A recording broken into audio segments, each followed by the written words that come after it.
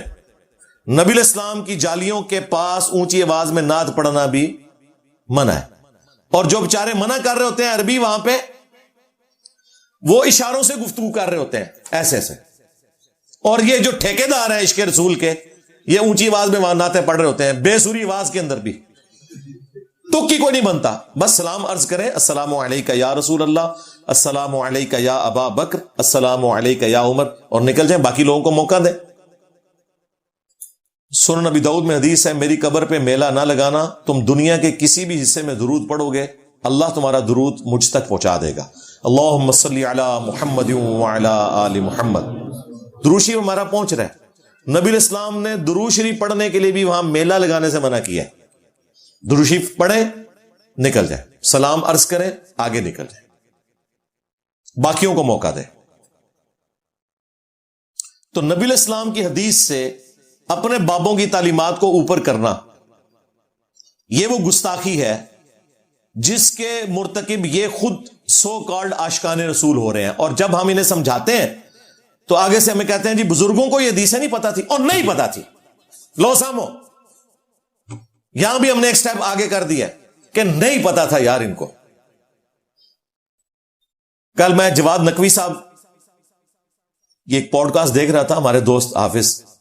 احمد صاحب کے ساتھ، تو وہ کہہ رہے تھے جو بھی ذاکر آتا ہے نا شیعہ کے مجالس کے اندر، تو شیعہ کا کام ہے کہ اسے ممبر پہ چڑھنے سے پہلے نا قرآن دیں اور اسے کہیں کہ یہ فلاں صفحے سے اسے صرف تلاوت کر کے بتا دیں، ترجمہ تو چھوڑ دیں۔ تو وہ کہہ رہے تھے کہ جو تلاوت کرے اسے ممبر پہ چڑھنے دے، تو آپ کو پتا چلے گا یہ ساروں کی نوکری فارغ ہو جائے گی، یہ دیکھ کے بھی تلاوت نہیں کر سکتے، ترجمہ کرنا تو دور کی بات۔ ان کا بھی عشق رسول چیک کرنا ہے نا، ان کے سامنے حدیثیں پیش کریں، جب کہتے ہیں نا نہیں ہم تو اپنے بزرگوں کی تعلیمات کو نبی الاسلام سے اوپر نہیں لے کے جاتے، تو انہیں حدیث پیش کریں کہ بخاری اور مسلم دونوں میں حدیث ہے۔ اما عائشہ کہتی ہیں سلام اللہ علیہا، نبی الاسلام کے آخری دن چل رہے تھے، آپ علیہ السلام تکلیف کی وجہ سے بار بار چادر اپنے چہرے اقدس سے ہٹاتے تھے، اور پاس ایک پانی کا برتن تھا، اس سے ہاتھ گیلے کر کے اپنے بخار کو ٹھنڈا کرتے تھے، اور بار بار یہ کہتے تھے لعن اللہ الیہود والنصارى، اللہ کی لعنت ہو یہودیوں پر اور نصرانیوں پر، اتخذوا قبور انبیائہم مساجدا، انہوں نے اپنی نبیوں کی قبروں کو سجدہ گاہ بنا لیا تھا۔ اور اما عائشہ کہتی ہیں کہ اگر ہمیں یہ ڈر نہ ہوتا، اسی حدیث میں آخر میں آتا ہے کہ لوگ رسول اللہ کی قبر پہ سجدے شروع کر دیں گے، تو ہم نبی الاسلام کی قبر مبارک کو اوپن چھوڑ دیتے، یعنی حجرے کی دیوار گرا دی جاتی تاکہ لوگ جب چاہیں بغیر اجازت کے بھی حاضری دیں۔ لیکن ہمیں خطرہ تھا، اور نبی الاسلام ہمیں ڈرا رہے تھے کہ میری قبر کے ساتھ وہ کچھ نہیں کرنا جو یہود و نصارہ نے اپنے انبیاء کی قبروں کے ساتھ کیا۔ اور یہاں یہ کہہ رہے ہیں جی شرک ختم ہو گیا ہے، وہ آپ میری ویڈیو دیکھ لیں، مجھے اپنے بعد تم سے شرک کا خوف نہیں، تو آپ کو پتا چل جائے گا کیا انہوں نے دھوکے دیے۔ صحیح بخاری اور صحیح مسلم دونوں میں حدیث موجود ہے، نبی الاسلام کے آخری بیماری کے دن چل رہے تھے، آپ کی 3 بیویاں آپ کے پاس بیٹھی ہوئی ہیں، سیدہ ام سلمہ، سیدہ ام حبیبہ اور سیدہ عائشہ رضی اللہ عنہن اجمعین وعلیہم السلام اجمعین۔ تو ام سلمہ اور ام حبیبہ یہ چونکہ سینئر تھیں، اور انہوں نے ہجرت مدینہ سے بھی پہلے جو ہجرت ہوئی تھی حبشہ والی وہ بھی کی ہوئی ہے اپنے ایکس ہسبینڈز کے ساتھ، تو وہ آپس میں بات کرتے ہوئے کہہ رہی تھی جب ہم حبشہ گئے تھے ہم نے ماریہ نام کا ایک گرجا دیکھا تھا جہاں پہ کچھ تصویریں لٹکی ہوئی تھیں اور قبریں تھیں۔ نبی الاسلام بیماری کے عالم میں متوجہ ہوئے، آپ نے فرمایا یہی تو ان میں خرابی تھی، جب ان کا کوئی نیک آدمی فوت ہو جاتا تھا اس کی قبر پہ تصویریں لٹکا دیتے تھے اور پھر وہاں سجدے شروع کر دیتے تھے۔ قیامت کے دن یہ لوگ بدترین مخلوق بنا کے اٹھائے جائیں گے۔ نبی علیہ السلام کو آخری وقت میں اپنی امت کے حوالے سے جو فکر ہے وہ یہ تھی، اور یہ نہ سمجھیے گا کہ یہ اسی امت کا مسئلہ تھا، بخاری و مسلم دونوں میں حدیث موجود ہے۔ نبی علیہ السلام فرماتے ہیں تم بھی اگلے لوگوں کے پیچھے چل پڑو گے قدم با قدم، بالشت بر بالشت، حتیٰ کہ ان میں سے کوئی گوہ کے سوراخ میں داخل ہوا میری امت بھی وہی کام کرے گی۔ صحابہ کرام نے کہا یہ اگلے لوگوں سے مراد کیا یہود و نصارہ ہے؟ آپ نے فرمایا وہ نہیں تو اور کون لوگ مراد ہے؟ یعنی نبی علیہ السلام نے کہا کہ جو یہود و نصارہ کی خرابیاں تھیں من نوعاً اسی طریقے سے اس امت میں ٹرانسفر ہوں گی، اور ہمیں نظر آ رہا ہے قبروں کے ساتھ جو کچھ یہ کر رہے ہیں۔ نبی علیہ السلام کو پہلے ہی پتا تھا۔ اب یہ حدیثیں ان کے گلے کا ایک سمجھ لیں کانٹا ہے یا پھندا ہے، یہ حدیثیں بیان کرے کہتے ہیں نہیں نہیں، یہ نبی علیہ السلام نے یہود و نصارہ کے فیشن کی بات کی ہے، عقیدوں کی بات نہیں کی۔ ہم کہتے ہیں نا، اس حدیث کا شان ارشاد بھی موجود ہے، جس طرح قرآن کا شان نزول ہوتا ہے، وہ جامعہ ترمذی میں ہے۔ غزوہ حنین کے موقع پر نبی صلی اللہ علیہ وآلہ وسلم ایک ایسی جگہ سے گزرے جہاں ایک درخت تھا ذات انوات، وہاں مشرکین عرب اپنا اسلحہ لٹکاتے تھے، اور ان کا یہ عقیدہ تھا کہ جو اسلحہ یہاں پہ لٹکایا جائے گا اس کے بعد ہمیں فتح ہو جائے گی۔ اللہ کے محبوب صلی اللہ علیہ وآلہ وسلم سے صحابہ کرام نے عرض کیا یا رسول اللہ آپ ہمارے لیے بھی کوئی درخت مقرر کر دیں جس سے ہم برکت حاصل کریں۔ اللہ اکبر۔ نبی علیہ السلام نے کہا سبحان اللہ، اللہ پاک ہے، اور محذوف تھا عما یشرکون، اس قسم کے شرکی عقیدوں سے۔ آپ نے فرمایا تم نے تو آج وہی بات کر دی جو موسیٰ علیہ السلام کے ماننے والوں نے کی تھی، کہ جب موسیٰ علیہ السلام اپنی امت کو لے کر سمندری جھیل کو کراس کر کے ایک ایسی قوم کے پاس سے گزرے جو بتوں پہ دھیان کیے ہوئے بیٹھے تھے، تو قوم موسیٰ نے کہا آپ بھی ہمارے لیے اللہ کا کوئی بت مقرر کر دیں کہ ہم دھیان کر سکیں۔ تو حضرت موسیٰ علیہ السلام نے کہا تھا میں ایسی جاہل قوم سے اللہ کی پناہ میں آتا ہوں۔ میرے صحابہ تم نے تو موسیٰ کے ساتھیوں والی بات کر دی، حالانکہ وہاں اللہ کا بت مانگا گیا تھا، یہاں صحابہ کرام نے درخت کوئی بت کے طور پہ نہیں مانگا تھا، صرف برکت کے لیے مانگا تھا۔ یہ ہوتے تو کہتے یا رسول اللہ آپ اپنے صحابہ پہ شرک کا فتویٰ لگا رہے ہیں۔ نبی اسلام کو پتا تھا، وہ امام الموحدین تھے، انہیں پتا تھا میں نے راستہ یہیں پہ روکنا ہے۔ آپ نے فرمایا تم نے تو وہی بات کر دی، پھر آپ نے فرمایا کہ تم بھی اگلے لوگوں کے پیچھے چل پڑو گے، یعنی جو خرابیاں اگلے لوگوں میں آئی، وہ جو بخاری مسلم کی میں نے حدیث بتائی، تم میں بھی وہی آئیں گی۔ یہ عقیدوں کے بارے میں تھا۔ اور دیکھیں امت آج تک درختوں کے اوپر کپڑے کی ٹاکیاں باندھ رہی ہے، شلواریں لٹکا رہی۔ وہ شلوار شاہ دیکھی ہے نا آپ نے ویڈیو، پیر شلوار شاہ۔ اور نبی علیہ السلام نے صحابہ کرام کو تلوار ٹچ کرنے سے بھی منع کیا کہ یہ عقیدہ نہیں رکھنا کہ درخت کوئی کسی کے لیے اس حوالے سے کوئی برکت کا باعث بن سکتا ہے۔ یہ حدیثیں ذرا بیان کریں نا، پتہ چلے گا لا ترفعوا اصواتکم فوق صوت النبی کو کون مانتا ہے، یہ بھی پتہ چل جائے گا۔ یہ ٹیسٹر لگائیں۔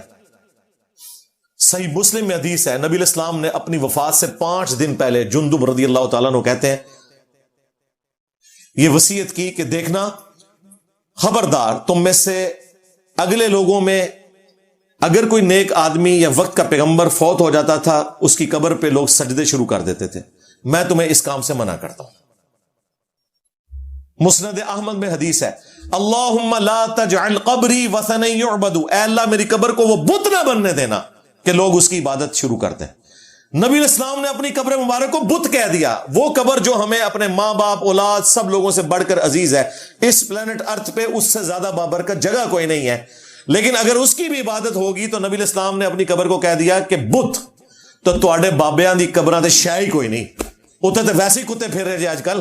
ہاں مجاور ہٹاؤ تو پھر کتے آ جان کے جے۔ وہ ویڈیو دیکھی ہمارے اسٹوڈنٹ نے چڑھا دی ہے۔ اچھا اس ویڈیو کا یہ فائدہ ہوا ہے کہ اب اس بازار کی صفائی کر کے انہوں نے بالکل فٹ کر دیا، اس نے کتے دکھا بھی دیے کہ دیکھو جو انجینئر صاحب نے بات کی تھی کہ آج یہاں سے آپ مجاوروں کو ہٹائیں، چندے بند کریں، یہاں پہ آپ کو کتے پھرتے نظر آئیں گے، صفائی کے لیے بھی بندہ نہیں ملے گا۔ وہ چندے آپ سے لے کے کچھ آپ کے اوپر لگاتے ہیں اور پھر کہتے ہیں نہیں بابا 1000 سال سے پال رہا ہے، اور بابا یہ پال رہا ہے کہ 70-80 روپے آپ کو ٹوکن خریدنا پڑتا ہے جوتی کی حفاظت کے لیے، ورنہ آپ کو واپسی پہ داتا دربار سے جوتی سلامت نہ ملے۔ اور آپ کو یہ کہانیاں کراتے تھے کہ وہاں سے اگر کوئی چیز چوری ہو جائے تو وہ چور اندھا ہو جاتا ہے۔ ہوں کیوں نہیں اندھے ہوتے؟ ریٹائر ہو گئے نا بابا جی۔ پہلے تو بابا جی آ کے راوی کے پل کے اوپر بم ڈائیو لگا کے پکڑتے تھے، اور 2009-10 میں جب وہ ہاتھ میں کیچ کروا کے گیا تو پاکستانی ٹیم کی طرح ڈراپ ہو گیا اور 55 لوگ شہید ہو گئے داتا دربار پہ۔ تو یہ سب کہانی ہے، وہ چندے آپ سے لیتے ہیں، کچھ اپنے اوپر لگاتے ہیں، کچھ آپ کے اوپر، آپ کہتے ہیں بابا پال رہا ہے۔ اللہ کے فضل سے ہماری اکیڈمی میں 400 500 600 لوگ آتے ہیں. سب کو جوتیوں کا ٹوکن ملتا ہے, 1 روپیہ چارج نہیں ہوتا. ناشتہ دیتے ہیں, 1 روپیہ چارج نہیں ہوتا. نہ کوئی چندہ بک یہاں بنائی ہوئی ہے, سب فری ہے. گاڑیوں پہ ٹوکن ہوتا ہے, 1 روپیہ چارج نہیں ہوتا. ہوں دسو بڑا داتا کیڑا ہے؟ میرے نبی سا ہے ہی کوئی نہیں, تیرے بابے تے شاہ ہی کوئی نہیں.